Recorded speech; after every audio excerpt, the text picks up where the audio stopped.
Assalamualaikum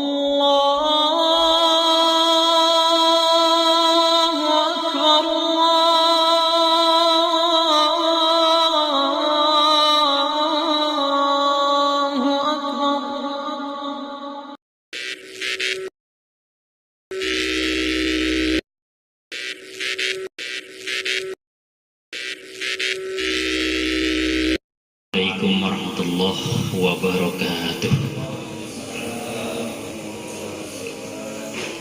Alhamdulillah, bismillah, alhamdulillah, wassalatu wassalamu ala rasulillah wa ala alihi wa sahbihi wa mawala.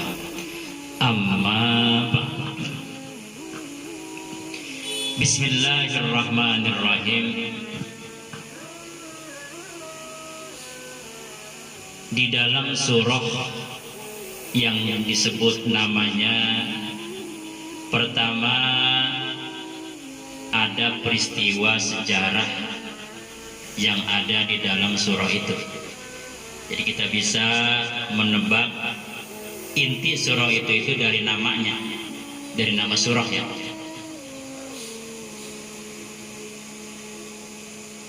Yang pertama, nama surah itu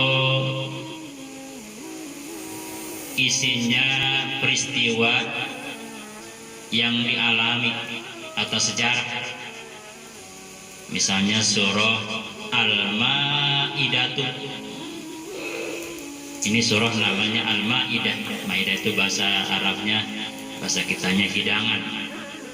Karena di dalamnya ada kisah ya, muridnya Nabi Isa namanya Hawariyun atau Hawariyin, itu mohon kepada Nabi Isa supaya Nabi Isa itu hal yastati'u rabbuka ayunajjila alaina ma'idatan minas sama, menurunkan hidangan dari langit. Rupanya muridnya Nabi Isa ini ahli kuliner, ahli makanan. Jadi semua makanan yang ada di dunia itu sudah dicicipi. Mungkin kalau zaman sekarang mah Raja Salman kali ke berbagai macam tempat dia udah tahu. Hanya ingin makanan yang unik yang tidak ada. Singkatnya akhirnya Nabi Isa berdoa, Allahumma rabbana anzil alaina ma'idatan minas sama'i takunu lana aidan li awwalina wa akhirina wa ayatan minka warzuqna wa anta khairur raziqin. Nabi Isa itu digambarkan kalau doa itu tangannya di atas, selalu begitu, tangan di atas sambil beliau itu wajahnya menengadah ke atas. Allahumma rabbana anzil alaina ma. Cuman kalau Nabi Isa mah nggak pakai koko pak, pakai gamis. Jadi saya salah prakteknya. Kudunya saya pakai gamis, nggak pakai koko deh, gamis begitu. So Nabi Isa gitu. Dan rambutnya Nabi Isa itu panjang sampai begini. Nah, ya. Maka dengan izin Allah turunlah hidangan. Rupanya para nabi dan rasul itu beda sama kita. Kalau tangannya diangkat langsung dijabah. Kalau kita mah tangannya diangkat belum tentu. Walaupun bacanya hebat, walaupun 15 menit, robananya ada kali 30 dibaca semua. Rabbana tulamna, Rabbana ma khalaqta, Rabbana, banyak banget. Semua Rabbana dibaca. Belum tentu. Kalau para nabi mah kadang rasul pun belum, kalimatnya belum diucapkan, baru ngangkat tangan doang langsung dijawab. Misalnya rasul lagi khutbah, ya rasul, daerah saya keringan, mau nyawa, kemudian ternak-ternak pada mati karena kausan sebagainya dah. Tolong ya Rasulullah. Hanya beliau berdoa waktu khutbah. Ketika baru ngangkat tangan, di atas itu udah gelap. Baru ngucapin sebentar, langsung turun hujan ber. Cuman itu hujan nggak berhenti seminggu. Khutbah selanjutnya Rasul diprotes lagi, Rasul banjir. Nah hanya beliau ngangkat lagi tangannya, ret. Jadi para nabi dan rasul itu pak ngangkat tangan. Kalau rasul itu bedanya, kalau nabi mah, nabi yang lain itu ngangkat tangan, doanya selesai diucapkan baru diijabah keinginan. Kalau Rasul mah baru ngangkat doang langsung dijawab, belum diucapin, baru ngangkat doang. Beda. Banyaklah sejarahnya. Nah, kembali ke awal. Jadi yang pertama, isi daripada nama surah sesuai. Misalkan surah Al-Maidah. Kenapa disebut dengan surah Al-Maidah? Karena di dalamnya ada ya hidangan yang diminta. Kemudian yang kedua, surah itu nama-nama nabi dan rasul. Misalnya yang dijadikan nama surah itu Yunus, Hud, kemudian Yusuf, Ibrahim, Nuh, Muhammad, itu dijadikan nama. Ada juga surah Al-Qasas, surah Musa. Cuma yang paling lengkap dari semua nabi yang dijadikan surah hanyalah surah Yusuf. Makanya dalam surah Yusuf disebut nahnu naqussu alaika ahsanal qasasi. Kami kisahkan kepadamu ya Rasulullah kisah yang paling sempurna, kisah yang paling lengkap, hanya kisah Nabi Yusuf. Kalau nabi-nabi lain itu berceceran. Nabi Ibrahim di surah ini ada, surah ini hampir banyak di setiap surah. Nabi Musa juga banyak. Kemudian yang ketiga, surah itu nama-nama binatang. Al-Baqarah sapi betina, An-Nahl lebah, An-Naml semut, Al-Ankabut Al-Ankabut lebah laba-laba. Kemudian juga Al-Fil itu gajah gitu ya. Jadi nama-nama. Wal Adiyati itu kuda-kuda yang lari berperang dengan cepat. Wal Adiyati juga dengan cepat.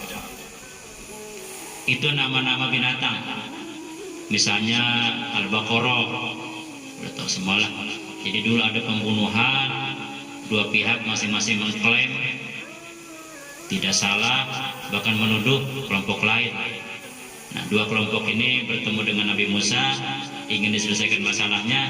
Nabi Musa pun oleh Allah diperintahkan, innallaha ya'murukum an tazbahu baqarah. Ya Musa, sampaikan kepada si dua kelompok itu, cari sapi betina, setelah ketemu potong. Nah, akhirnya singkatnya dicarilah sapi betina, tua enggak, muda enggak, warnanya agak sedikit kekuningan, terus banyaklah ciri-ciri. Nah, hampir-hampir itu sapi betina enggak ditemukan, hanya ditemukan karena permintaan dari umat yang bermusuhan itu. Andaikan waktu itu diperintahkan tidak ditanya sapi apapun, yang penting betina, pasti gampang dan mudah. Karena banyak pertanyaan, akhirnya ya agak sulit. Nah, setelah ditemukan kemudian dipotong. Nah, akhirnya dari bagian potongan sapi betina yang dipotong itu idribuhu biba'diha, digebukan kepada si mayit yang meninggal itu. Kemudian si mayit kajarika yujillahul mauta, dia hidup lagi. Ditanya, hai mayit, siapa yang bunuh kamu? Dengan jelas si itu, hanya ketahuan si mayit itu, akhirnya dia mati lagi. Kisah ini mirip dengan kisah Kiai Banten, bahwa alam saya waktu di Pandeglang gitu. Jadi ada kisah yang menarik, ada namanya Ibnu Mayyit. Ibnu Mayyit itu bapak anak dari bapaknya yang mati. Bahasa Arabnya Ibnu Mayyit, anak dari bapaknya yang mati. Saya kan bingung, maksudnya apa ya? Nah, waktu itu guru saya tertawa, sebelum cerita tertawa. Saya kan bingung, ini guru apa ya? Sebelum cerita tertawa dulu, mungkin geli kali. Saya emang kagak tahu. Nah, ini guru itu cerita sampai sedikit minta maaf.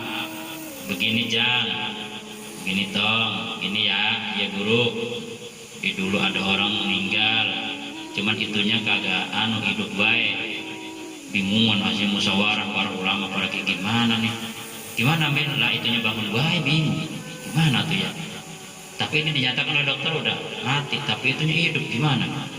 Akhirnya kesepakatannya istikharah, ya udah cari wanita, kemudian relawan, nikahin sebentar sama mayit, kemudian hubungin sebentar, udah pas hubungan mah udah langsung mati lagi itu. Nah, si wanita itu hamil, punya anak nama Ibnu Mayyit. Wah, kita tertawa. Oh begitu, nggak tahu benar atau enggaknya mau alam. Kata saya, ini guru beneran Pak, saya begini ya. Tahu dah kita. Jadi aneh-aneh dulu. Saya cerita, mohon maaf. Itu kekuasaan Allah lah ya. Nah itu nama-nama binatang. Cuman memang ini tidak bisa dikaitkan, diterapkan di luar itu. Misalnya dikaitkan dengan politik nggak bisa, nggak boleh. Jadi zaman Golkar dulu gitu, ada yang mengkritik. Wah, jadi kalau ingin Indonesia maju, Golkar itu kan warnanya kuning, betina, saya betina, warnanya kuning, potong itu udah, lege, gitu katanya. Wah, nggak beres. Jadi dikaitkan dengan politik itu nggak boleh ya. Satu ayat disumpah-sumpahkan ke politik. Nah kembali ke awal. Kemudian ada surah sesuai dengan nama Rasul, kesayangan Rasul. Toha, surah Toha. Yasin, surah Yasin. Ya ayyuhal mudatsir, mudatsir. Ya al-mujammil, mujammil. Udah. Nah kemudian ada surah yang awalnya itu dijadikan nama surah. Sod, nama surah Sod. Qaf, surah Qaf. Nah kalau nun itu ada yang mengatakan al-qalam, ada juga yang mengatakan nun. Ada yang mengatakan surahnya surah al-qalam. Kenapa? Karena ada kalimat wal qalam gitu. Walaupun diawali dengan kalimat huruf nun. Ada yang mengatakan surah nun, ada yang mengatakan surah al-qalam. Atau misalnya awal surah dijadikan awal surah, misalnya surah As-Saffat, karena setelah surah Yasin kan ada Was-Saffati, namanya surah As-Saffat. Nah kemudian satu-satunya surah yang nama surah dengan di dalamnya nggak ada, itu hanyalah surah Al-Ikhlas, karena di dalam nggak ada ikhlas. Surah apa nih? Al-Falaq, ada Falaq. Surah apa nih? Surah Al-Kausar, Al-Kausar. Surah apa nih? At-Takasur, Al-Haqumut Takasur. Surah apa nih? Lahab, Abi Lahab. Surah apa nih? An-Nas. Nah, kalau bin Nas. Surah apa? Al-Ikhlas, nggak ada. Jadi surah Al-Ikhlas itu satu-satunya surah yang namanya dengan isinya itu nggak nyambung. Surah apa? Surah Al-Ikhlas. Makanya kita lebih terkenal dengan kulhu. Kulhu itu panggilannya. Yuk kita baca surah Al-Ikhlas, diem be. Yuk kita baca kulhu huwallahu ahad. Jadi rupanya nama aslinya itu kurang dikenal. Ya nama ketelahnya ya kayak kita gitu, orang kita gitu. Kadang nama aslinya siapa mulu? Yang terkenal mah nama. Apalagi yang ngundang nggak pakai dalam kurung, bingung ini. Kenal nggak nama ini? Tahu ya, udah dalam kurung. Nama A dalam kurungnya yang ketelahnya itu yang terkenal gitu. Maaf ya. Misalnya maaf, wakil inen mau dikenalan. Siapa namanya? Toha gitu. maaf inen. Itu ya. Nah kemudian yang terakhir surah Al-Fatihah, itu pun sama. Surah ini kan nggak ada Al-Fatihah. Bapak baca dari Bismillah sampai Waladhdallin nggak ada tuh Al-Fatihah. Tapi nama surahnya Al-Fatihah. Surah apa? Ummul Quran, induknya Quran. Ummul Kitab, induknya kitab. Makanya surah ini di luar juz. Jadi kalau bapak kalau melihat Al-Quran, Fatihah dulu baru juz kesananya. Artinya 30 juz itu semuanya di dalam suratul Fatihah. Maka surah Fatihah ini dijadikan inti doa. Bisirril Fatihah, dengan rahasia Fatihah, bikaramatil Fatihah, dengan kemuliaan Al-Fatihah, bisyafaatil Fatihah, dengan pertolongan syafaat Al-Fatihah, bimu'jizatil Fatihah, dengan mukjizat Al-Fatihah, Al-Fatihah, bisirril Fatihah, bikaramatil Fatihah, bisyafaatil Fatihah, bimu'jizatil Fatihah, bibarakatil Fatihah, Al-Fatihah. Luar biasa. Ada demikian sedikit mengenai nama-nama surah dikaitkan dengan isinya. Mudah-mudahan kajian Al-Quran ini menjadi catatan bagi kita, dan kita dicatat oleh Allah. Nanti satu saat sesuai dengan janjinya, Al-Quran akan memberikan syafaat kepada kita. Amin. A'udzubillahi minasyaitonirrajim. Bismillahirrahmanirrahim. Alhamdulillahirabbil alamin. Allahumma shalli ala sayyidina Muhammadin wa ala ali sayyidina Muhammadin.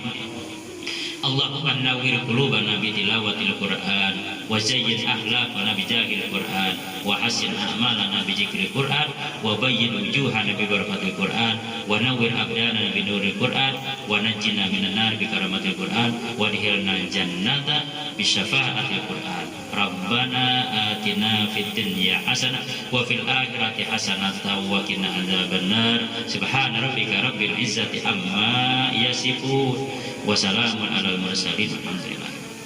Al-Fatihah.